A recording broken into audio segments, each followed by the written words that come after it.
En esta presentación se revisarán dos procesos biológicos fundamentales, la transcripción y la traducción. Estudiar estos procesos revela la manera en la que a partir de los genes se conduce la síntesis de proteínas. Tal como se ha tratado en las presentaciones anteriores, sabemos que la información genética está codificada en el DNA. Varios de los genes sirven de código para sintetizar proteínas.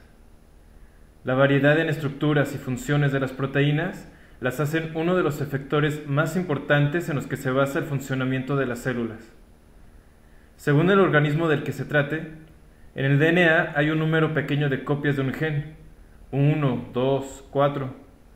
Sin embargo, puede haber miles de copias de una proteína en una célula. ¿Cómo se liga la síntesis de una cantidad grande de proteínas a partir de unas cuantas copias de un gen? El camino que siguen las células es el siguiente. Los genes codificados en el DNA a manera de desoxirribonucleótidos sirven de molde y se transcriben hacia ribonucleótidos para formar moléculas de RNA. Los transcritos de RNA que se forman son copias de una región discreta del genoma. Estas copias hacen disponible un código de ribonucleótidos que se traduce hacia un código de aminoácidos durante la síntesis de proteínas. En la transcripción se pueden formar varias copias, miles de ellas, a manera de transcritos de RNA. Y cada transcrito de RNA puede usarse para sintetizar varias copias de una proteína. De aquí que un número pequeño de copias de un gen puede usarse para sintetizar un número grande de proteínas. El flujo de información genética, de DNA a proteínas, se conoce como el dogma central de la biología y lo postuló Francis Crick en 1958. Se conocen casos en los que el flujo entre DNA y RNA se invierte, pero hasta ahora no se conocen casos en los que la información se invierta desde proteínas hacia ácidos nucleicos. Comencemos por estudiar la transcripción. La transcripción se basa en la complementariedad de bases. Esto es, que en el DNA, un nucleótido de adenina complementa con uno de timina y viceversa, y uno de guanina complementa con uno de citosina y viceversa. En el RNA no hay nucleótidos de timina. En su lugar, un nucleótido de adenina complementa con uno de uracilo. Ocurre que durante la transcripción, las dos hebras de DNA se separan por el efecto de una enzima. En la hilera codificante, que va de 5' a 3', se encuentra el código que servirá para sintetizar una proteína. La hilera complementaria, que va de 3' a 5', se usa como molde. Una enzima incorpora ribonucleótidos complementarios. Si en la hilera molde hay una T, se incorpora un ribonucleótido A. Donde hay una A, se incorpora una U. Donde está una G, se incorpora una C. G, C, T, A, T, A. Esto provoca que el transcrito contenga el mismo código que la hilera codificante del DNA. A, T, o su equivalente en el RNA, U, C, C, A, A. La dirección de la síntesis del transcrito va de 5' hacia 3'. La enzima que cataliza la síntesis de los transcritos de RNA es la RNA polimerasa. La RNA polimerasa reconoce secuencias en el DNA que se conocen como promotores. Los promotores están justo antes del inicio de la secuencia de un gen que se transcribirá. Así, la RNA polimerasa reconoce promotores, se acerca a ellos y se posiciona en ellos, de manera que se localiza en el lugar que se requiere para iniciar la transcripción de un gen. Entonces, la RNA polimerasa reconoce a la región promotora como el sitio en el que comenzará a transcribir. El transcrito de RNA se sintetiza en dirección 5' a 3'. Además, un gen tiene también un terminador, es decir, una secuencia que reconocerá la RNA polimerasa como el sitio en el que detendrá la transcripción. Cuando reconoce el terminador, la RNA polimerasa deja de transcribir, se separa del DNA y libera al transcrito. Según el ejemplo que se muestra, La hilera codificante es la hilera superior, por lo que la hilera inferior serviría como molde, y según se ha dicho, el transcrito se sintetiza de 5' a 3'. Pero ocurre que hay genes que se encuentran codificados en la orientación inversa. Entonces, la hilera inferior actúa como hilera codificante y la hilera superior como molde. Aun cuando la orientación del transcrito se invierte, la síntesis sigue yendo de 5' a 3'. La orientación del promotor es la que determina la orientación de la transcripción, y cada gen solo se transcribe en una de estas orientaciones. En organismos procariontes, en el momento en el que se lleva a cabo la transcripción y cuando aún no ha acabado, un ribosoma, que es el organelo que cataliza la síntesis de proteínas, se acopla al extremo 5' del transcrito, que es ya un RNA mensajero, y comienza a traducir el mensaje para sintetizar un péptido. Entonces, en procariontes, la transcripción ocurre en el citoplasma.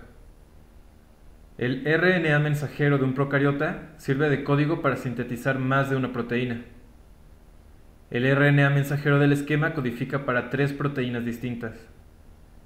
Como codifica para más de una proteína, se le llama policistrónico.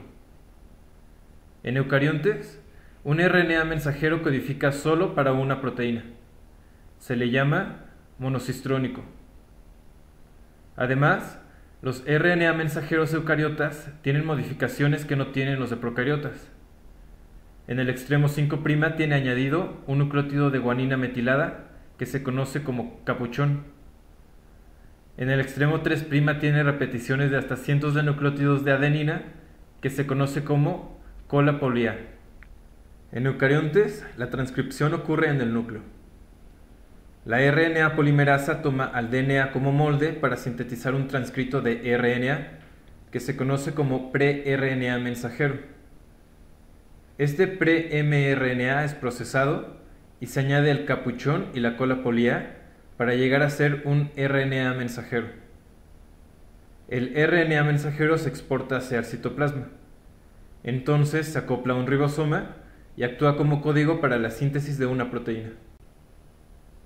El capuchón, que es un nucleótido de guanina metilada, se añade una vez que la RNA polimerasa ha transcrito los primeros 25 nucleótidos. Cuando ya está sintetizado el pre-mRNA, una enzima hace un corte hacia el extremo 3' y otra enzima añade en ese sitio de corte algunos cientos de nucleótidos de adenina, que es la cola poly-A. Estas modificaciones incrementan la estabilidad del RNA mensajero y se requieren para su exportación desde el núcleo. Además, son una señal de reconocimiento, para que la maquinaria de síntesis de proteínas lo tome como un mensajero completo, listo para iniciar su traducción. Algunas secciones del pre-mRNA son cortadas por una enzima, de manera que no formarán parte del RNA mensajero. Las secciones del gen que en el pre-mRNA son cortadas y que por lo tanto no forman parte del código para la síntesis de proteínas se llaman intrones. Las secciones del gen que en el pre-mRNA no son eliminadas y que por lo tanto funcionan como un código para la síntesis de proteínas se llaman exones. La eliminación de los intrones en el pre-mRNA se conoce como corte y empalme, pero es más usado el término que se utiliza en inglés, splicing. Después del procesamiento del pre-mRNA, en el que se añade el capuchón, la cola poly-A y pasa por splicing, está listo el RNA mensajero que se exportará hacia el citoplasma. En procariontes solo hay un tipo de RNA polimerasa. Está formada por 5 subunidades. En el esquema solo se hace notar una de ellas, el factor sigma. El factor sigma se requiere para que la RNA polimerasa se ancle al DNA. Una vez que la RNA polimerasa está posicionada ahí, el factor sigma se desensambla y la RNA polimerasa entonces puede desplazarse por el DNA. En eucariontes hay 3 tipos de RNA polimerasa. La que funciona para transcribir genes que codifican para proteínas es la RNA polimerasa 2 o Pol2. La Pol2 interactúa con varias proteínas para poder iniciar la transcripción. Se conocen como factores generales de la transcripción. Uno de estos factores es el factor general de la transcripción 2D o TF2D. Una de las subunidades de TF2D es la proteína de unión ATATA, o TBP por las siglas de su nombre en inglés, y sirve para posicionar a la POL2 sobre el DNA. TBP reconoce una secuencia en el DNA que es rica en nucleótidos T y A y que se conoce como caja TATA. La caja TATA se encuentra en los promotores de varios genes. Hay otros factores que ayudan a que la POL2 se ancle al DNA. Una vez que ya está en posición, el factor TF2H, que tiene actividad de sinasa, fosforila a la POL2. Esto causa que varios de los factores generales de la transcripción se desensamblen para que la POL2 pueda moverse sobre el DNA. Además de los factores generales de la transcripción, hay proteínas que influyen también sobre la actividad de la POL2, pero que son específicas para cada gen. Se conocen como factores específicos de la transcripción y se unen a secuencias en el DNA que se conocen como módulos de regulación.